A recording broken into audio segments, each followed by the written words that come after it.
El vuelo 111 de Swissair salía de Nueva York rumbo a Ginebra. Los pasajeros se disponían a disfrutar del vuelo. Ni los pasajeros de primera ni los de turistas se podían imaginar que algo iba mal. Cuando se cortó la electricidad en la cabina, parte del pasaje empezó a preocuparse. No hay nada de qué preocuparse. Vamos a aterrizar en breve. Pero en la cabina la cosa era diferente. Oí una alarma del sistema maestro de alerta, pero no tenía ni idea de qué podía significar. Los intentos del piloto por controlar el avión no funcionaban. Pocos eran conscientes de que les quedaban solo unos minutos de vida. Los desastres no ocurren sin más. Son provocados por una cadena de sucesos críticos. Revelaremos las pistas y repasaremos esos últimos segundos catastróficos. Segundos catastróficos. Fuego en la cabina.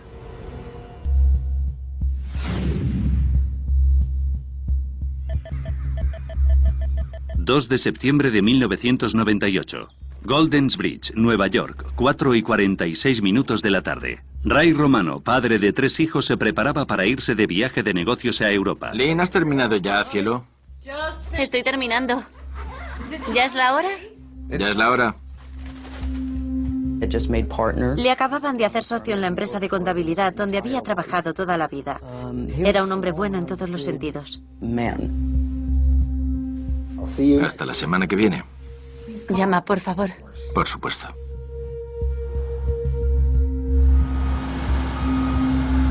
Siete y 45 minutos de la tarde, hora de la costa este, aeropuerto JFK de Nueva York. 215 pasajeros embarcaban en el vuelo 111 de Swissair dirección a Ginebra, Suiza.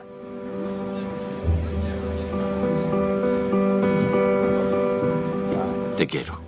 Ray Romano iba en la fila 9, cerca de la parte delantera del avión. ¿Tiene billete? No. ¿Se va a sentar contigo? Sí.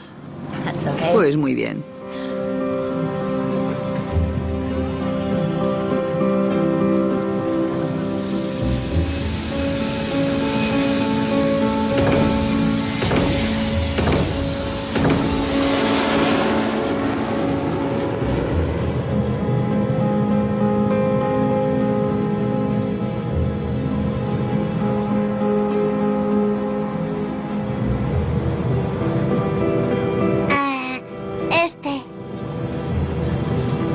Gracias. 9:10 de la noche. A los 52 minutos de despegar, el vuelo 111 de Swissair se encontraba a 33.000 pies de la costa de Nueva Escocia, Canadá. ¿Puedes oler algo? Huelo algo por aquí, pero no sé de dónde viene.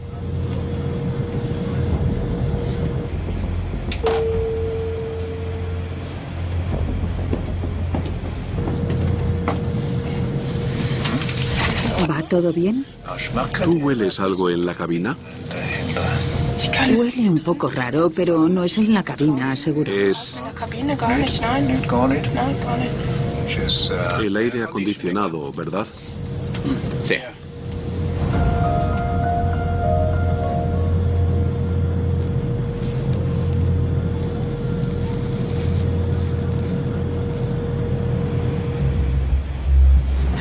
¿Y si pintas el cohete? Voy a pintarlo de rosa y morado. Gracias, perfecto.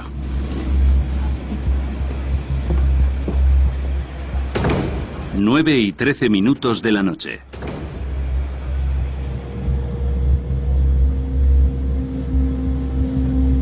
¿Tienes planes familiares? Vamos a salir a navegar al lago Zurich. Estupendo.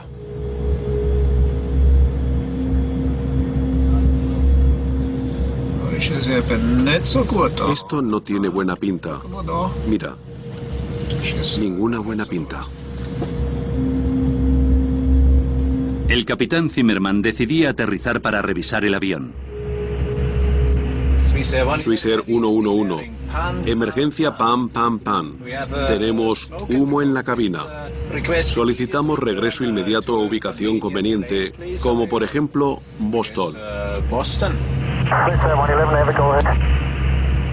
Control de tráfico aéreo le comunicó que el aeropuerto de Halifax estaba mucho más cerca que el de Boston, a tan solo 122 kilómetros de distancia. ¿Prefiere ir a Halifax? Afirmativo. Vuelo 111 de Swissair. Preferimos Halifax por nuestra posición.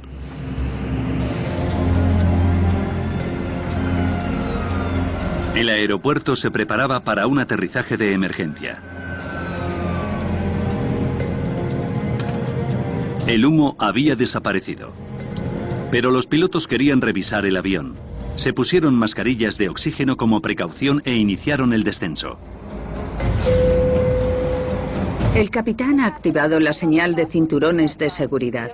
Tenemos un problema con el aire acondicionado que tiene que ser reparado antes de continuar el vuelo. Nos vamos a desviar al aeropuerto de Halifax, Canadá.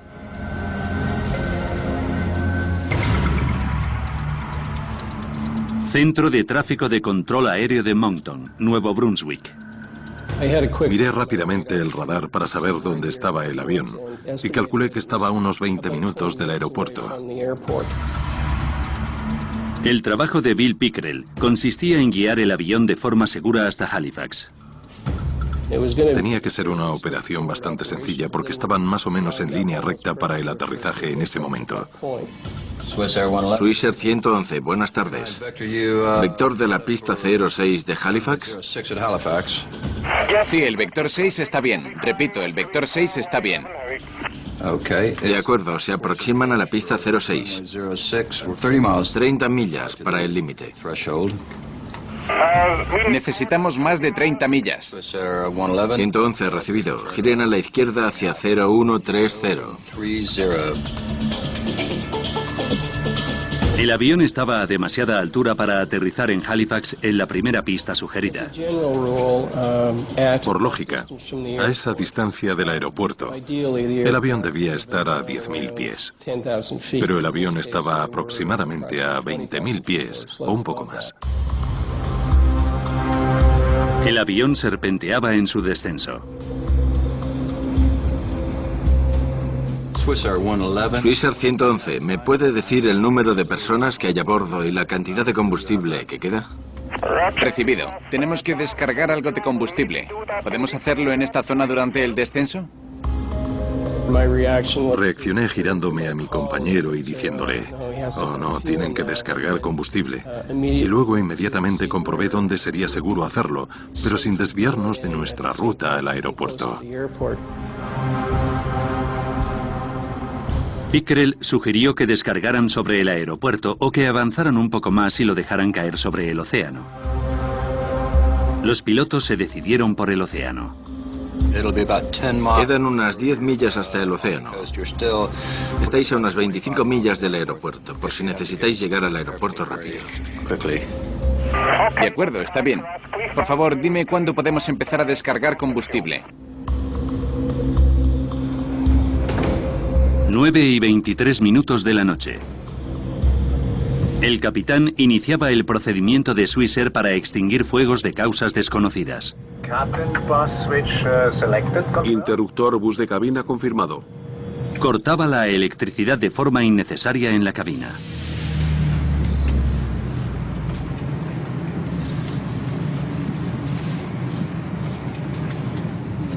Perdone, ¿deberíamos preocuparnos?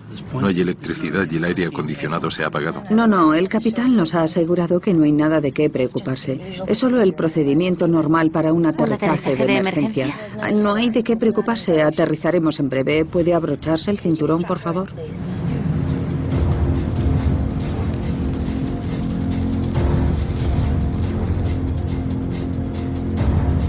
Nueve de la noche y 24 minutos.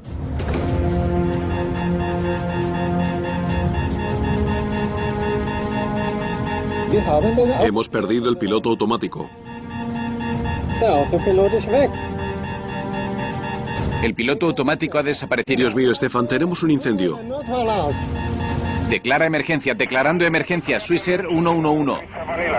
Recibido. Dios mío. El avión estaba por lo menos a 6 minutos del aeropuerto. De fondo oí una alarma del sistema maestro de alerta, pero no tenía ni idea de qué significaba.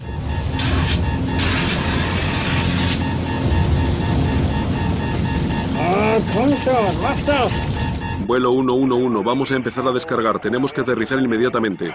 Swissair 111, recibido.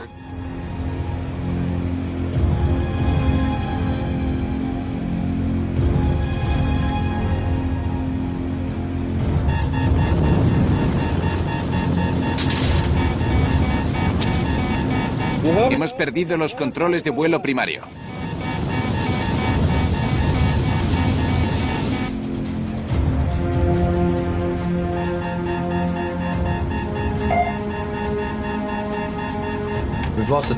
Hemos perdido el transponedor. Swissair 111, adelante. Se perdía toda comunicación con el avión. Swissair 111, adelante. Los controladores de tráfico aéreo solo podían seguir su rastro en el radar. Swissair 111, adelante. Vimos que el avión se había alejado del aeropuerto y que iba hacia el oeste. Y fue entonces cuando me di cuenta de que algo iba terriblemente mal.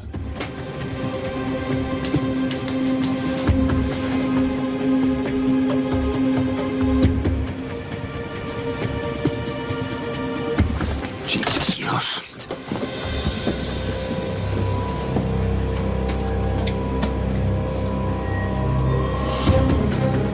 Por favor, tenemos asientos atrás.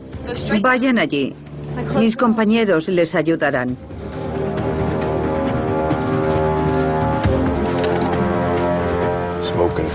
Humo en primera.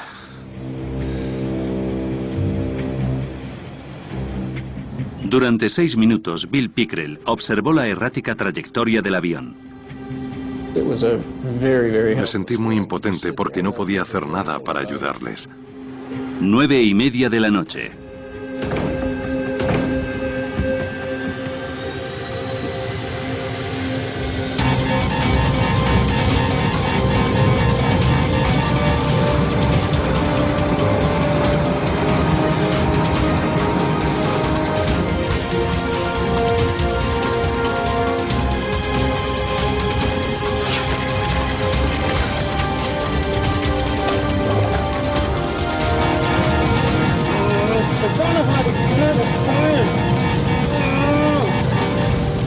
De repente giraron hacia el sur en dirección al mar.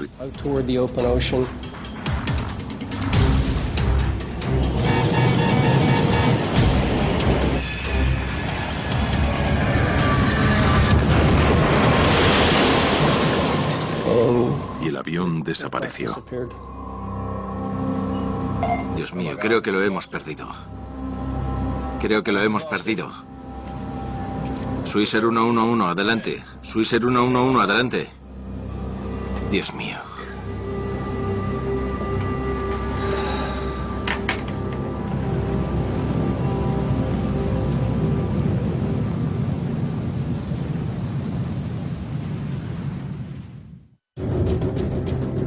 La última posición de radar del vuelo 111 de Swissair fue a 9 kilómetros de la costa de Canadá.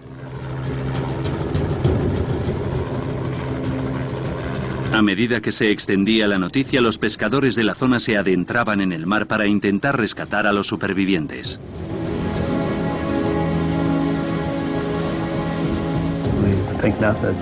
En cuanto nos enteramos, nos subimos a nuestros barcos por la noche y fuimos a ayudar en todo lo que pudiéramos. Es lo natural. Wayne Manuel tardó 1 hora en llegar al lugar. Pude ver todos los barcos que habían ido y se podía oler el combustible del avión. Y cuando nos acercamos, pudimos ver también los escombros flotando.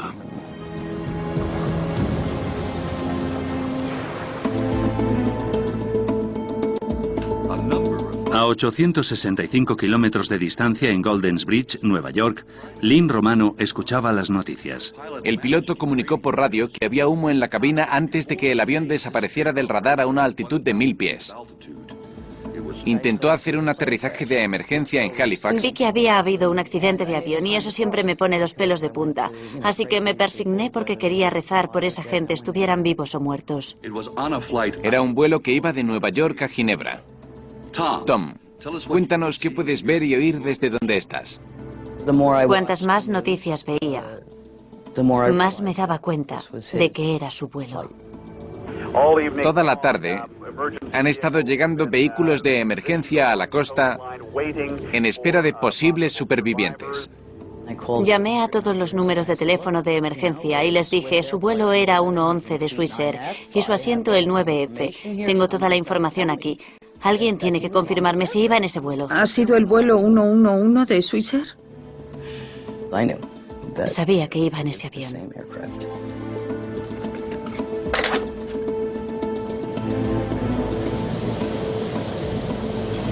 Casi todo lo que veíamos flotando era ropa, trozos de maletas y zapatos.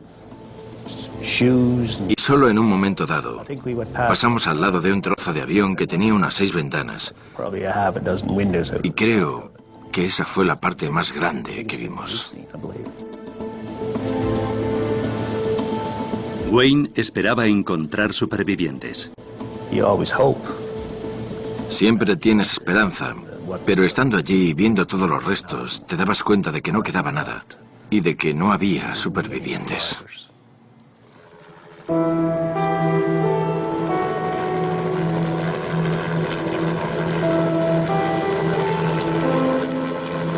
Las devastadoras noticias se confirmaban por la mañana temprano. Las 229 personas que viajaban a bordo del vuelo 111 de Swissair habían fallecido. Básicamente me dijeron que no había supervivientes y la verdad es que no recuerdo mucho más después de eso. Fue como si me sacaran el alma del cuerpo.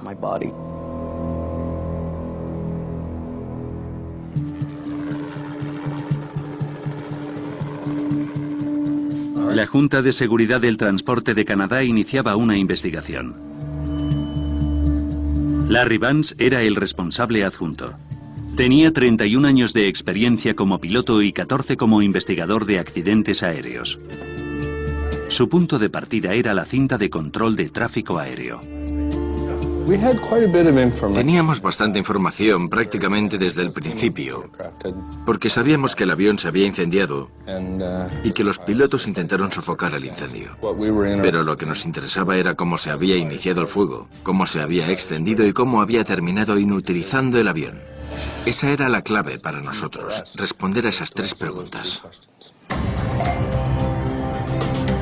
Ahora, profundizando en esta investigación, podemos revelar lo que causó que un moderno avión comercial se desplomara en el Océano Atlántico, provocando la muerte de todas las personas que iban a bordo.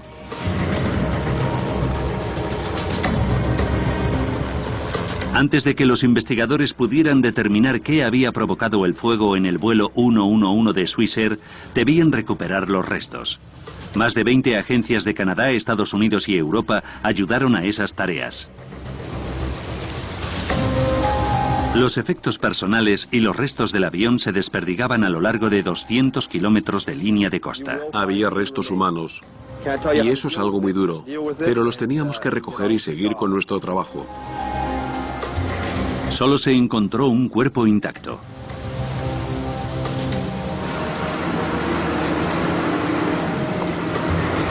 Submarinistas y vehículos submarinos operados por control remoto rastrearon los restos del avión que estaban a 54 metros de profundidad.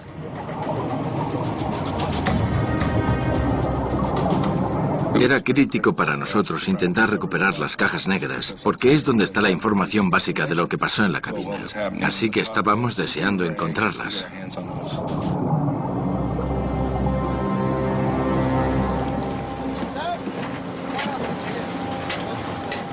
A los 9 días del accidente, por fin se encontraban las 2 cajas negras intactas.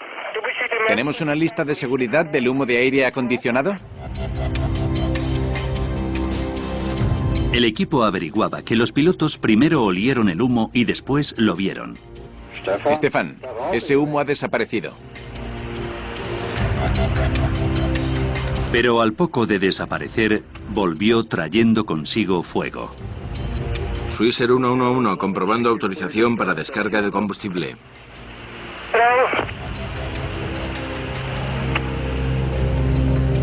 Pero el equipo de investigación tenía poco más.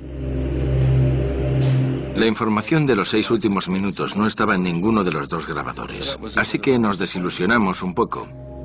Pensábamos que tendríamos toda la información desde el despegue hasta el impacto, pero no fue así. Las cajas negras no daban mucha información. Pero Vance estaba seguro de que los restos del avión contenían más pistas.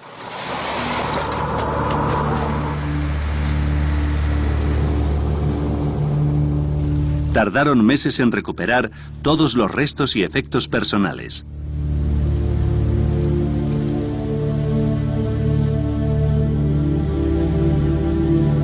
Los afligidos familiares fueron invitados a recoger las posesiones de sus seres queridos. Maletas que parecía que habían sido destrozadas por el diablo. Sin embargo, había otras cosas que estaban en perfecto estado y que habían podido recoger del agua así. Lynn vio la libreta con la lista de la compra que su marido había escrito esa misma mañana. El hecho de que su libreta estuviera allí y que yo pudiera leerla y que hubiera revistas intactas, pero ninguno de los pasajeros, a excepción de uno, me hizo preguntar ¿por qué? ¿Cómo es esto posible? Y me explicaron lo de la fuerza G. Y entonces deseé no haber preguntado.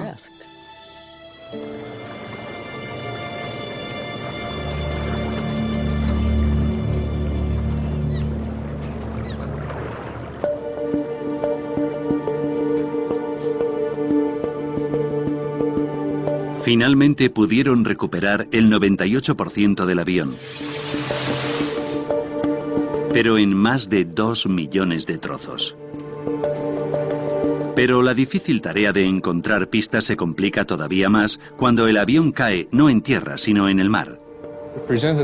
Se nos presentó una oportunidad única porque no se suele tener un fuego completamente desarrollado con 4 focos que se extingan de forma inmediata. Al instante. El fuego se preservó ese preciso momento. La prioridad del investigador era determinar dónde se había iniciado el fuego y qué lo había provocado. Don Enns era el investigador técnico jefe de la Junta de Seguridad del Transporte. Dirigió el grupo de incendios de la investigación. Las primeras partes que se identificaron como partes dañadas por el fuego eran o de la cabina, de la cocina o del compartimento de primera. Así que teníamos que estudiar esa parte. Al ver los restos del fuego de la parte frontal del avión, el equipo decidía que la mejor forma de entender qué había pasado era reconstruir los hechos. Como si de un puzzle de 5.000 piezas se tratara, los restos se fijaron laboriosamente a una enorme maqueta. Según íbamos encajando piezas, la imagen se iba haciendo más clara. Recuerdo que miré el techo de la cocina y vi todos los daños que había causado el fuego. Y supe que el origen del fuego estaba sobre la cocina. La reconstrucción mostraba que el fuego no se inició en la cocina sino sobre ella, no a la vista. En el techo que recorre todo el avión. Una zona que alberga el equipo electrónico, cableado, componentes de aire acondicionado y aislamiento. No había detectores de humo en el techo y no se exigía tampoco tenerlos. Los pasajeros no habrían tenido ni idea de lo que estaba ocurriendo hasta que se extendió el fuego por el techo, lo cual solo debió de ocurrir en la galería de primera clase, quizás en la zona de primera clase. En la parte de atrás del avión en clase business y en turista, nadie tendría ni idea de qué estaba pasando. Una mampara dividía el ático en 2 compartimentos con un pequeño túnel para el cableado. Analizando quién pudo oler el fuego y cuándo por las grabaciones de la caja negra... ¿Hueles algo en la cabina? En la cabina no, nada. Y analizando los daños que provocó el fuego en la reconstrucción, el equipo determinaba que el incendio se había originado en la parte delantera de la mampara, sobre el techo de la cabina, donde los pilotos pudieron percibir el olor casi de inmediato. Si hubiera empezado detrás de esa mampara, habría provocado muchos más daños, más hacia atrás, hacia el fuselaje, y la gente de detrás del avión habría olido el humo antes que los de la cabina. Ahora que sabían dónde había comenzado el fuego, tenían que averiguar cómo había empezado. Una de las cosas que estudiamos fue, evidentemente, si había indicios de alguna actividad criminal. Exhaustivos análisis de ciertos restos indicaban que sí. Muy al principio de la investigación vimos perdigones con forma de bola, unas pequeñas bolas. Había por todas partes, en los asientos, en el suelo, etc. Y pensamos, puede que alguien se pusiera a disparar. ¿Qué habrá pasado? Se preguntaban si el fuego había sido parte de un ataque terrorista, si alguien había subido al avión armado. Hasta que descubrieron qué había en el compartimento de carga. Resultaron ser pequeñas puntas de bolígrafos. Esas bolitas que se ponen al final de los bolígrafos. Había miles de esas cosas.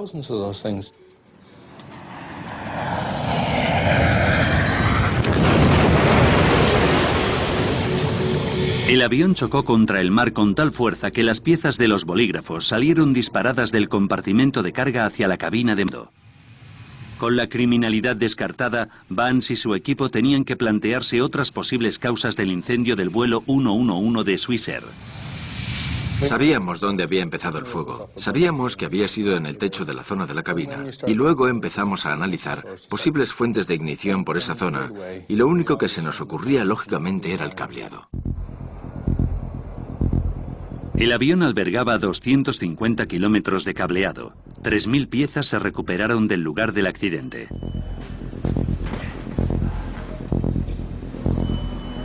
El investigador de accidentes aéreos, Jim Foote, sabía que la tarea de su equipo era enorme. Primero tenían que intentar identificar de dónde venía cada parte de cableado. Los cables B iban básicamente de la cabina a la primera puerta. Esos eran los cables que nos interesaban. Queríamos cualquier cable que empezara por la letra B. Vamos a examinar estos cables milímetro a milímetro. El equipo de Jim buscaba aislamiento dañado o desaparecido, para ver si podían encontrar el cable que había iniciado el fuego. Con cualquier cable, si la parte del cable roza con la pieza de metal, puede desgastar el aislamiento. Y si ese cable tiene electricidad, se puede producir un arco eléctrico al tocar esa estructura. Un arco eléctrico es una descarga eléctrica que se produce en un cable con corriente. Como un pequeño relámpago, crea un destello de luz e intenso calor instantáneos. Este arco derrite los hilos de cobre del cable dejando una bola de cobre. El equipo buscaba esas bolas de cobre. Encontraron 20 segmentos de cable que se habían quemado. La mayoría iban por encima del techo de la cabina. Cualquiera de ellos podría ser el origen del fuego. 8 segmentos de cable activaban el moderno sistema de entretenimiento del avión. Había sido instalado en primera clase y en clase de negocios un año antes del desastre.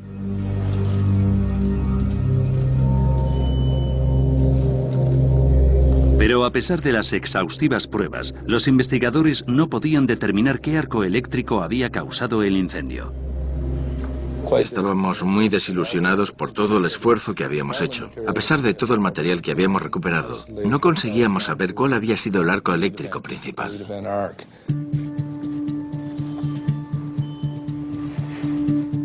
El análisis del cableado terminaba. Jim Foot se resignaba a no haber encontrado el arco causante. Pero mientras recogía, echó un último vistazo a uno de los cables quemados del sistema de entretenimiento de vuelo. No los estaba manipulando con tanto cuidado como anteriormente y abrió los extremos que estaban muy enredados. Empecé a desenredar los cables y, para mi sorpresa, encontré una segunda marca de arco en la misma cara que los otros que habíamos visto. Larry, mira esto. Yo conocía muy bien estos cables y Jim también. Así que cuando los miré en el microscopio y vi ese pequeño arco pensé, vaya, es esto, lo hemos encontrado. Jim lo ha encontrado. Para confirmar que era el arco que había iniciado el incendio, lo colocaron en el techo de una cabina de maqueta. Hay muchos cables que pasan por el techo de esa zona y están fijados a una estructura metálica, y lo que creemos que pasó es que el cable friccionó con esa estructura. Los aviones sufren constantes vibraciones cuando van a 900 kilómetros por hora.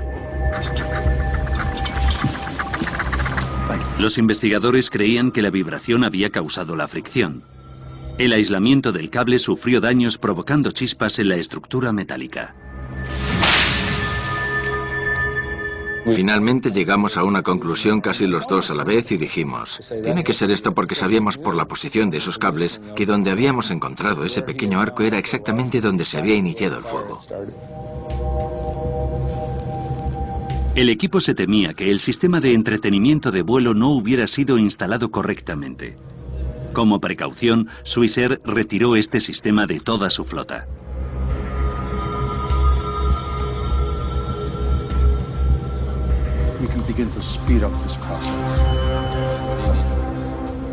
Los investigadores habían encontrado la causa del fuego del vuelo 111 de Swissair. Pero había más preguntas que querían responder.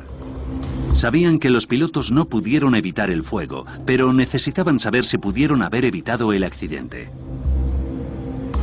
Como investigadores tenemos que preguntarnos, ¿en qué circunstancias estaban estos pilotos para hacer lo que hicieron y para perder el control de la aeronave?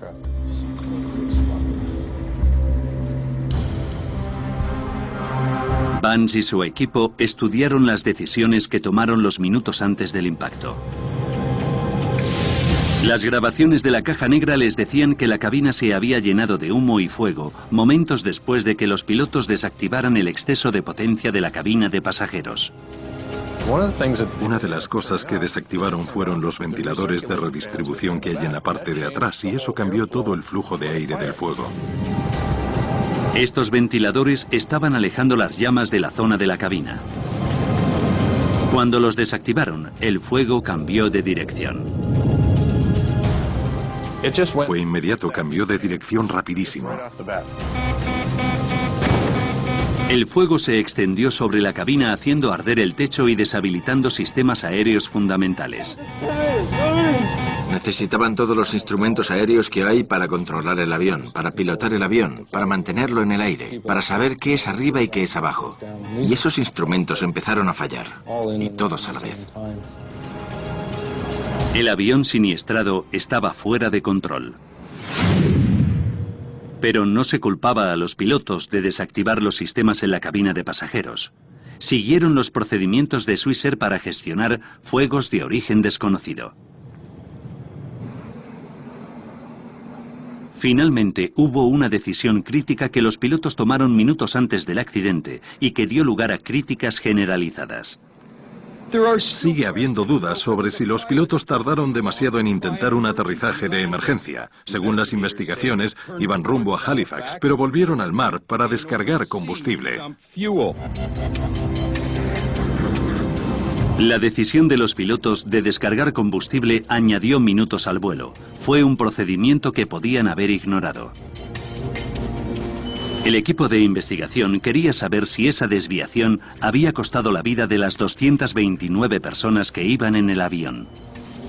Entonces, ¿cuál era la altitud inicial? 33.000 pies. Calcularon que para un acceso directo a Halifax, los pilotos debían haber iniciado su descenso en el momento que comunicaron la emergencia. Pero en ese momento no sabían que el aeropuerto de Halifax era una opción. Y lo que es más, un avión en perfectas condiciones habría necesitado 13 minutos para hacer el descenso. El suyo solo fue controlable durante 10. Cuando decidieron descargar combustible no podían ya haber llegado a Halifax. Iban a chocar en algún sitio. La decisión de descargar o no combustible no fue determinante en absoluto a la hora de tener el accidente mortal. El capitán Urs Zimmermann y el primer oficial Stefan Love quedaban libres de responsabilidad del accidente del vuelo 111 de Swissair.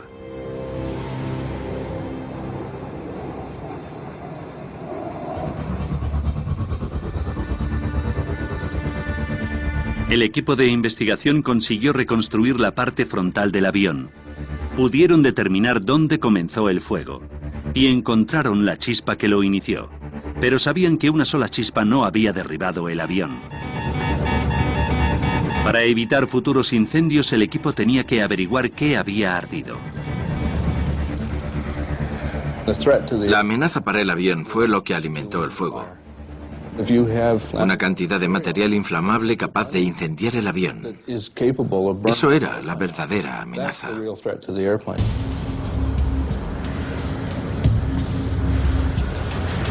Todos los materiales de aviones estadounidenses tienen que pasar la prueba de inflamabilidad de la Administración Federal de Aviación de los Estados Unidos antes de poder ser utilizados.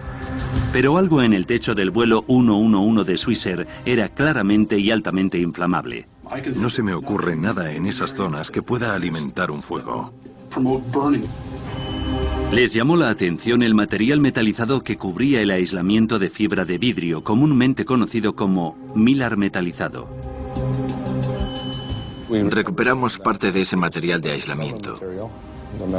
El mylar metalizado que estaba flotando en el mar. Había trozos pequeños y tenía marcas de fuego. Indicaban que habían ardido. El mylar metalizado había sido instalado en 699 aviones registrados. Si había alimentado el fuego, todos corrían peligro. Recuperamos bastante que no se había quemado, así que cortamos un poco, lo pusimos en el suelo y le pusimos una cerilla.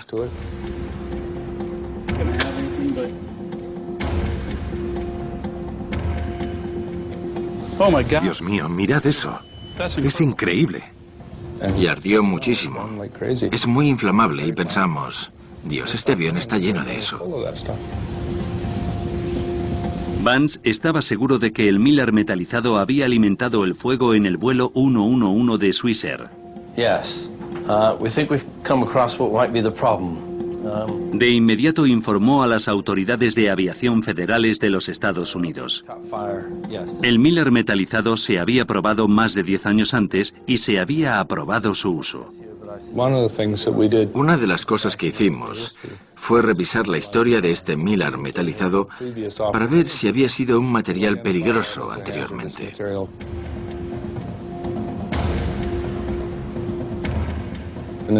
Y encontramos varios casos en que el mylar metalizado había ardido en aviones.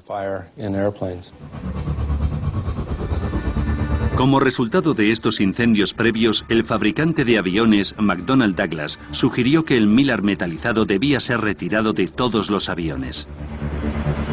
4 años antes del accidente de Swissair, las autoridades de aviación estadounidenses habían vuelto a probar el mylar metalizado y habían descubierto que era inflamable, pero no lo prohibieron.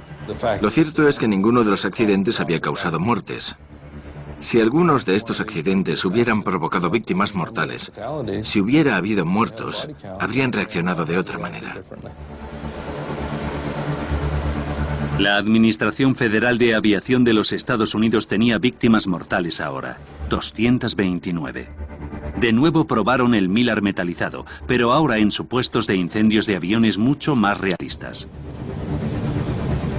No pasó la prueba. La Administración Federal dio a las compañías aéreas estadounidenses 4 años para retirarlo de sus aviones. Sabemos que lo conseguimos porque teníamos sangre en el agua.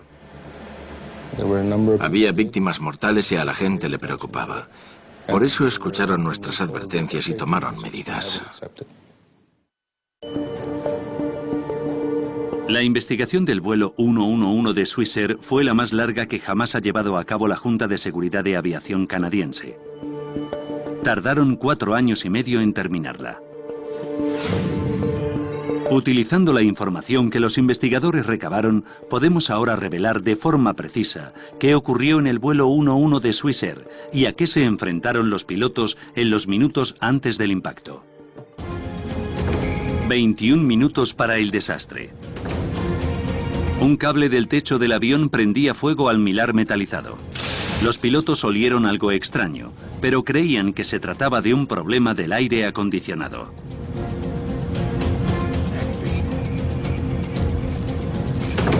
18 minutos para el desastre. Tras ver el humo, decidían aterrizar en el aeropuerto de Halifax. 16 minutos para el desastre. Los ventiladores de aire acondicionado cambiaban la dirección del fuego hacia la parte trasera del avión. Esto despejaba de humo la cabina. 11 minutos para el desastre. Mientras maniobraban para perder altura, los pilotos decidían descargar combustible sobre el océano. No sabían qué estaba ocurriendo en el techo del avión.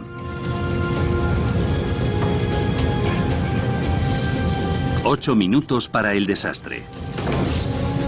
El capitán cortaba la electricidad de la cabina. Esto desactivaba los ventiladores de aire acondicionado, permitiendo que el incendio se desatara directamente sobre la cabina.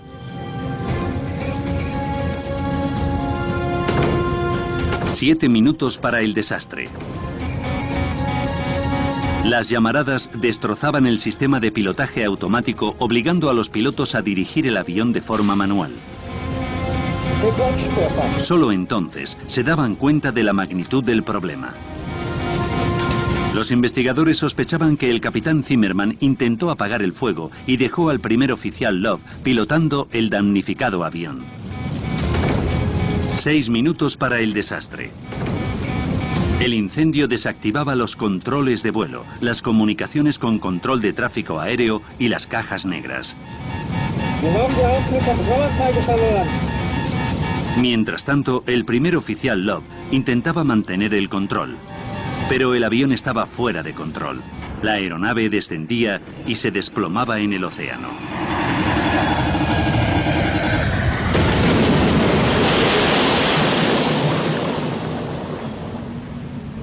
Las 229 personas que iban a bordo morían.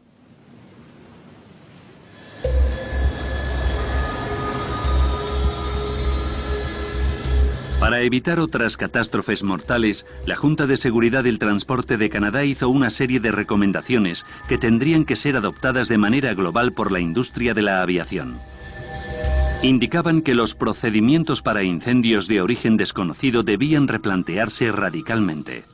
Nuestra recomendación fue que de percibirse humo u olor en un avión había que asumir que era fuego fuera de control hasta que se demostrara lo contrario. Y creo que ahora se ha aceptado mucho mejor que antes del vuelo 111 de Swissair. El mayor éxito de los investigadores fue la prohibición del mylar metalizado. Como consecuencia de la investigación del vuelo 111 de Swissair, hay materiales que ya no se utilizan en los aviones. Por tanto, se ha mejorado mucho el trabajo y se han tomado muchas medidas de seguridad.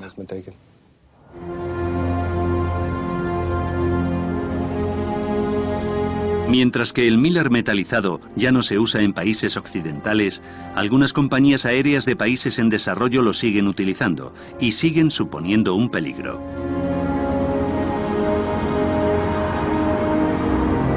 Puede que el siguiente paso para hacer la industria aeronáutica más segura sea tras otro accidente trágico. Tendrá que haber otro accidente que vuelva a llamar la atención de la gente y entonces diremos, ya os lo dijimos y no lo solucionasteis. Ahora será mejor que lo solucionéis para que no vuelva a pasar.